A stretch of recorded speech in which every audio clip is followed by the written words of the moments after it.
It's really unbelievable. And there's a guy out there, I don't know if you've ever seen his stuff.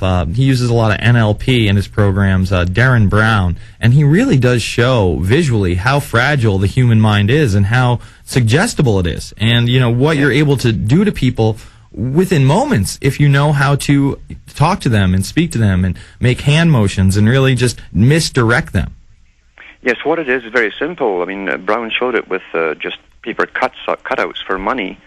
And he goes into a shop and he pays the guy off with these blank white papers because your mind is in a sort of double whammy. It knows what it expects to see. He expects to see you cutting out banknotes, and his mind wants to perceive that as banknotes. Part of his mind says is blank. And so rather than go with his own perceptions, he will take his own conditioning and go with that. That's as simple as that. That's why it works. Yeah, it is incredible. And in another example, he's at a dog track with losing tickets, and he literally walks up with the losing tickets, hammers on the little section, talks to the person, tells them it's a winning ticket, and they get paid out.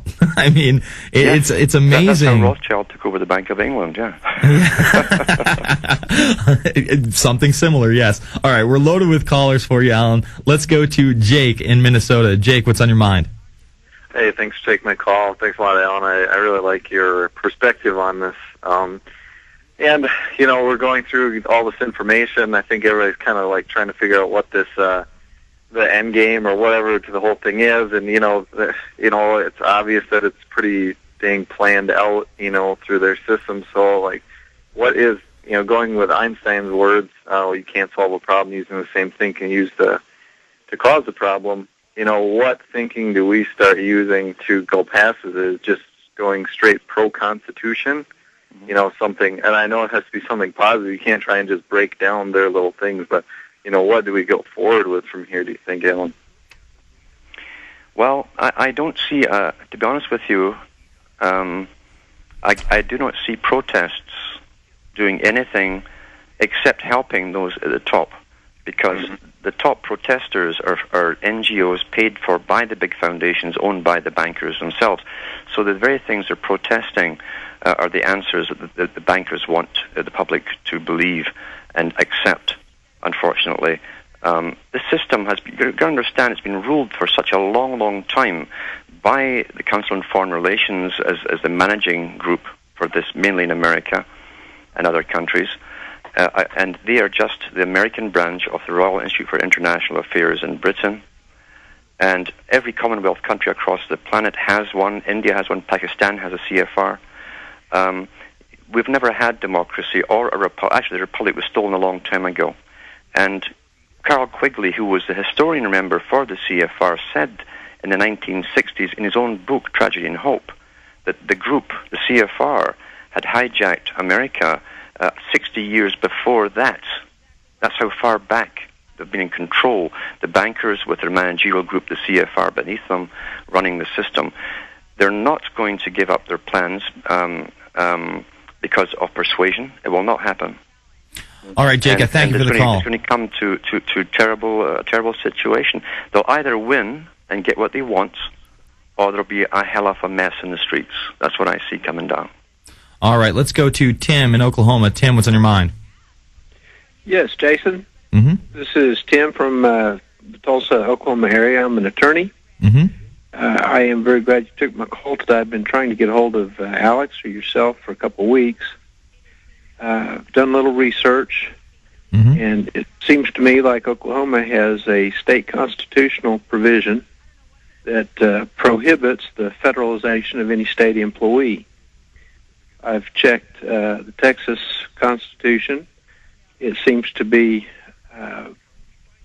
pretty much equal to the Oklahoma state constitution, and Missouri as well has a similar constitution. Well, I would just say this, though. The only problem is that the feds aren't going to recognize that. It's just like, marijuana being decriminalized in California and them saying that the feds can't come in and bust them. The feds do it anyway. and they just say, we don't care. We're the federal government. We're going to do it anyway. I mean, there's a movie out there called Super Jaime that really documents this fact. I mean, you can have all the statewide legislation you want, and I agree that it's a good thing to have these sorts of things, and I think that the sovereignty movement is a good movement. It shows that the people are not happy with what's going on. But I'll guarantee that the federal government is not going to go by those rules and regulations. Wouldn't you agree, Alan? Absolutely, absolutely. In a CFR, and you can always count on the CFR's own publications, they said years ago that they would simply do an end run around the Constitution to get what they wanted, and they've been doing that ever since. But what they're also using, this is their excuse too, they're using what they call common law. Now, common law, according to them and their definition, is what the public eventually accept over a period of time, that then becomes law. In other words, we acquiesce to our own imprisonment with every law that's passed, and we say nothing. Therefore, it goes into the legal system then as legal law. Well, I would agree with you, gentlemen, we know what they're doing. I would add this, that under the state laws, the federal government cannot prohibit a state district court judge from convening a grand jury or from the people petitioning for a grand jury and for obtaining state law indictments, and for the state of Oklahoma or other states such as Oklahoma who have criminal statutes, or in Oklahoma you can find that under Title 21, Section 12. Tim, all I'm saying is look at the track record. Well, just look at the track record of the federal government for the state. Can't prohibit a state law prosecution. Not legally, but this is a criminal government, and I thank you for the call. You look at the track record when the feds go up against the state government, and the Fed comes out winning 95 to 99% of the time, and that's just the way it is. That's reality. I mean, I'm glad we put these state provisions in. I'm glad there's still state rights. I'm glad that we can make our own laws. I mean, that's what our Congress is supposed to be there. We're their constituents. They're supposed to be our servants. It's anything but that right now. But at the same time, the feds do what they want. They rarely cow down to local government, and I just don't see it happening. All right, let's jump to the next caller. Let's go to Mark in Oregon. Mark, what's on your mind? Hey, good evening, Jason and Alan.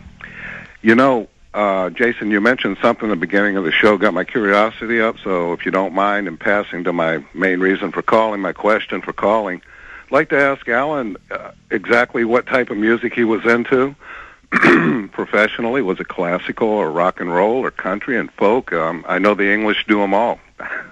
Yeah, I did it all, in fact, and sometimes I was asked to get groups together for live stage musicals. Uh-huh. And I'd play with them for a while, and then I'd go off and do my own thing solo, either a sort of folk type or classical in theaters across the world. Yeah. Did you play various instruments, or did you specialize mainly in one instrument, Alan? I played a few instruments. Yes.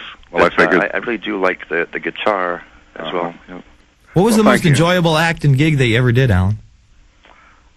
Playing with Chicago and Eagles and some other ones. At the time I came up from Britain, I filled in, and tours, I'd get calls to if I could just stand in for someone that was sick or whoever, guitarists mainly. Oh, that's great. With them, and I didn't even know who they were at the time. That's fantastic. You played electric and acoustical professionally, obviously. Yes.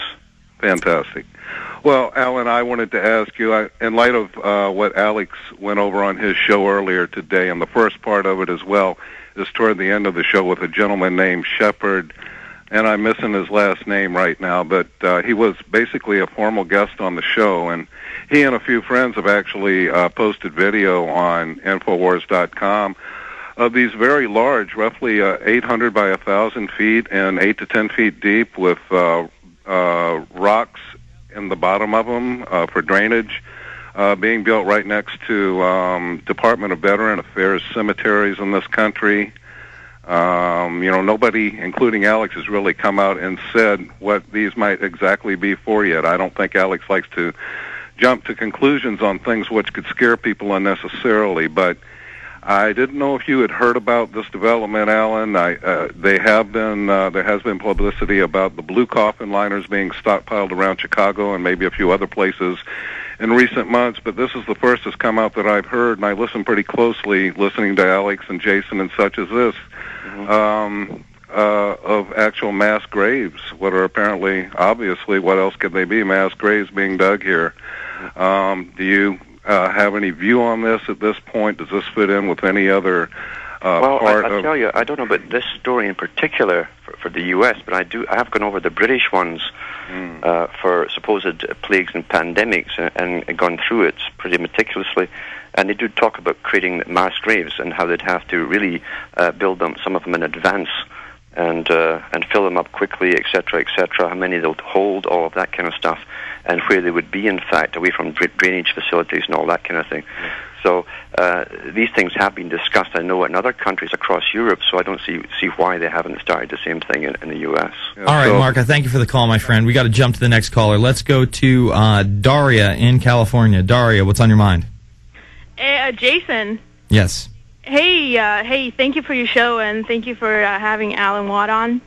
Thank you. Real quick, I want to mention that for those who want to go to whole other level of understanding this whole New World Order agenda, Alan Watt is the source, and he has hundreds of hours of lectures for free, and his books are invaluable. And